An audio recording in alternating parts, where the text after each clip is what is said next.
Hey, good morning. And here we are with day two at Ventures in Prosperity as we are taking some time every morning in order to contemplate principles of prosperity and also to take some time to anchor that in prayer with an affirmative prayer. So I'm Alan Vukas, and I'm so glad that you're joining me. So I wanted to start today. Today's Thursday, May 10th.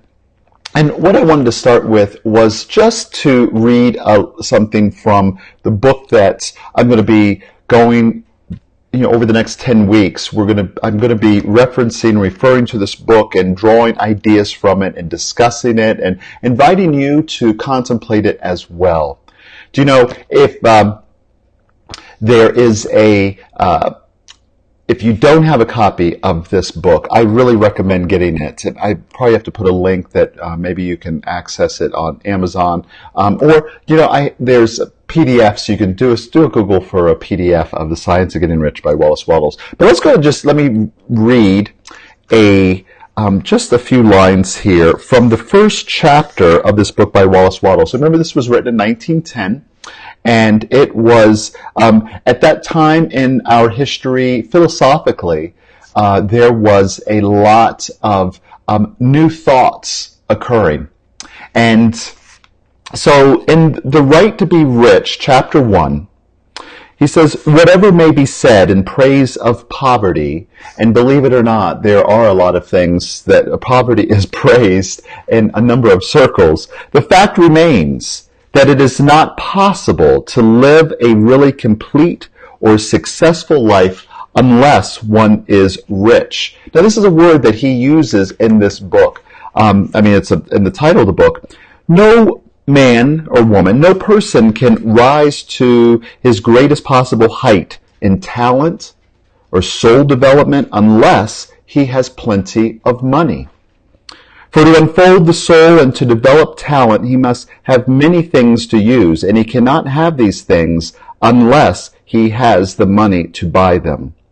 And then just one more line from here, or two sentences. The object of all life is development, and everything that lives has an inalienable right to all the development it is capable of attaining. Man's right to life means his right to have the free and unrestricted use of all the things which may be necessary to his fullest mental, spiritual, and physical unfoldment, or in other words, his right to be rich. So I just wanted to take a moment just to contemplate this and to work with this a little as far as our inalienable right to all the development that we're capable of attaining. Mind, body, spirit, all of these areas. It is inherent with life to seek fulfillment and full expression, and that includes our own mental, physical, and spiritual development and well. And in the world that we live in, money is just a substance, it's just a symbol that we use in order to access or have flow in our life. That's all that money's for. So as we're talking about in The Science of Getting Rich, rich is not just about money. It's about having access and enjoying whatever it is that we need, whatever flow we need in our life in order that we may be able then to fully express and develop. It's our inalienable right, he says. So this morning, before I say an affirmative prayer around this, to me, really, one of the key issues that we need to address as we begin to embark in this whole exploration of prosperity is that prosperity or being rich is about having enough in order for you to be able to fully express your development or fully grow in the areas that you are inspired to do. There is nothing in life that says that you can't have, be, or do whatever it is that is alive within you, seeking to express and develop. So you have a right to that.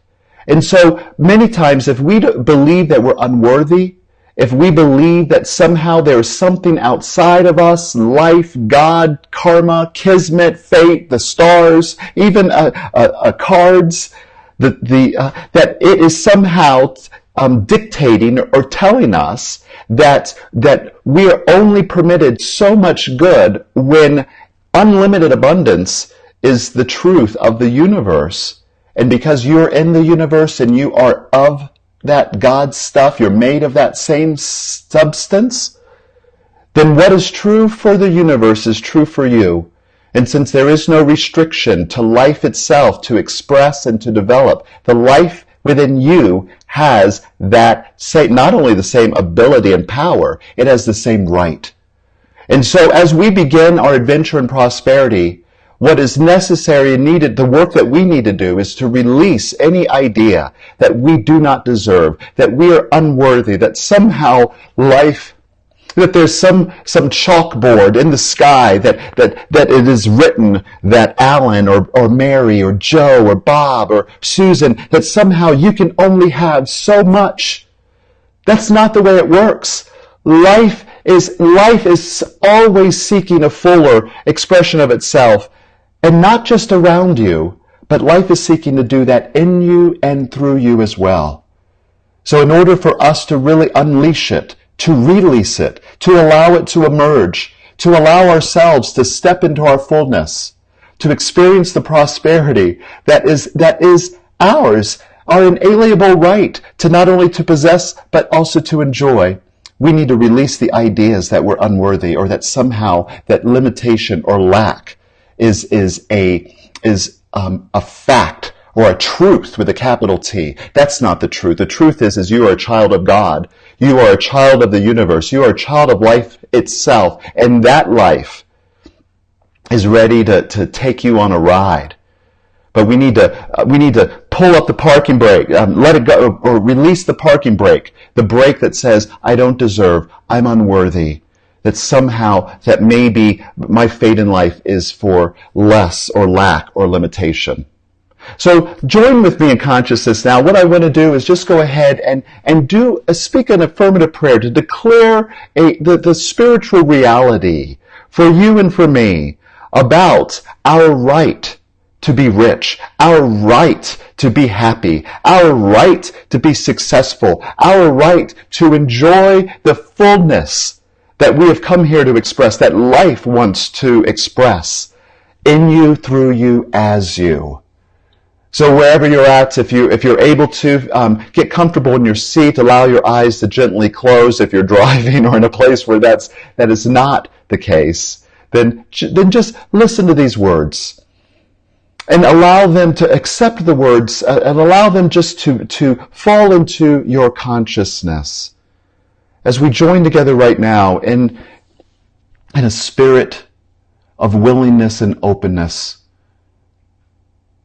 we move within to that place where we know that regardless of the circumstances that is around us, what I know is that regardless of those circumstances, that there is that place within us where life itself is expressed, where there is only peace. And it is untouched by whatever is going on in the world. And it is also that life that is our life, that life that is God's life, that life that is perfect, whole, and complete. It is untouched or unmoved even by the thoughts that we have, the beliefs that we might have. It is untouched. And it is that place where we go right now, and it is in there and from that space that I speak this word. I speak this word for you and for me here today, knowing that in that life there are no restrictions. It is unfettered. It is free. And that is my nature. That is your nature. It is the nature of God that is seeking full expression in the world. And because of that, because I know that that is the truth, what I also know is the truth, is that any thought, any belief, any agreement with lack or limitation, any agreements with a belief in debt, or somehow that there is not enough, any of that, subtle, conscious, unconscious, It has no power over that life, the life that is in you, the life that is in me, the life that is perfect, the life that is whole, the life that is seeking full expression. There is no lack or limitation in that life. And so I know that any thought or idea that could or would or intend consciously or unconsciously to block or lack or limit, I know it's uprooted from our consciousness. Worthiness is the word today. You deserve the good, all of the good that life is calling you to have and to be and to do. What's in your heart, that is life's message to you. It's life's promise to you. And so here today, as we are joined together in consciousness, what I know, I declare and know right here and now that desire to express, to be, to have, to do, to grow, it is guiding and directing and moving us into its full manifestation right here and now, without delay, without hesitation, easy and full of grace, and in a stable and secure way. I know this is the truth of God, and I know that that is the truth of life. And because you are alive, because I am alive, it is our truth right here, right now, and it is done. And I'm so grateful for this. And I just allow it to be by saying, and so it is. So today, as you move through your day, and you find yourself beginning to agree with circumstances to say, I can't, or I wish I could, or that you know the feeling, the contraction, then question that and say, I am a child of God, and it's my inalienable right to enjoy life in its fullest. And so begin to step and move confidently in that direction today, as best you can. Just do the one thing that you're able to do, to lean into the old paradigm. Hey, your ego is going to come up and say, oh, who do you think you are? I'll tell you who you are. This is me speaking now. You are a child of God.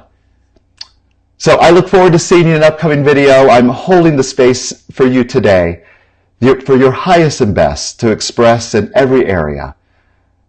And so it is.